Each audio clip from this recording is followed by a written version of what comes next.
कुछ बनना है तो वनवास तो भोगना पड़ेगा, क्योंकि घर की सुख सुविधाओं में आप राम नहीं बन सकते हैं। तो अगर आपको कुछ बनना है, अपनी मंजिल को पाना है, सफलता पानी है, तो कठिनाई भरे रास्ते से आपको गुजरना ही पड़ेगा, है ना।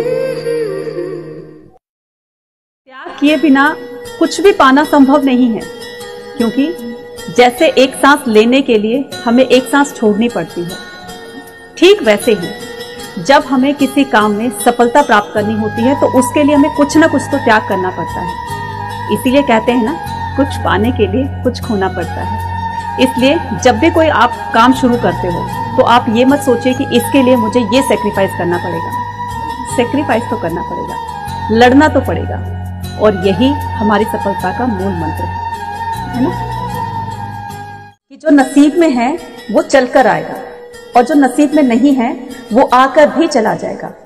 इसलिए जिंदगी को इतना सीरियस लेने की कोशिश मत कीजिए, क्योंकि हम सबको पता है कि सबको एक ना एक दिन जाना है। चाहे कोई अमीर है, गरीब है, सुखी है, दुखी है, सबको एक दिन जाना है। कोई यहां से बचकर नहीं जाएगा, है ना। अगर ये जिंदगी इतनी अच्छी होती तो हम रोते रोते इस दुनिया में नहीं आते, और अगर इतनी बुरी होती तो हम जाते जाते इतने सारे लोगों को रुलाकर नहीं जाते, है ना। इसलिए दुखी होने की जरूरत नहीं है, अपना खुलकर जियो, मेहनत पर भरोसा रखो और आगे बढ़ते रहो, है ना। 4 दिन गायब होकर देख लीजिए, 5वें दिन बहुत ही कम लोग ऐसे होंगे जो आपको पूछेंगे, और फिर थोड़े दिन बाद वो भी भूल जाएंगे।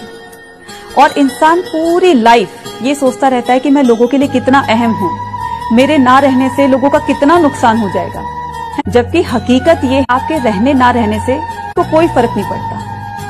जिसकी जितनी जरूरत होती है उसकी ही उतनी अहमियत होती है। इसलिए इस वहम को कभी अपने अंदर मत रखिएगा कि आपके ना रहने से ये नुकसान हो जाएगा। कहते हैं ना रुकी वक्त की गर्दिशें, ना जमाना बदला। पेड़ सूख गया तो परिंदों ने भी अपना घोंसला बदल दिया, है ना।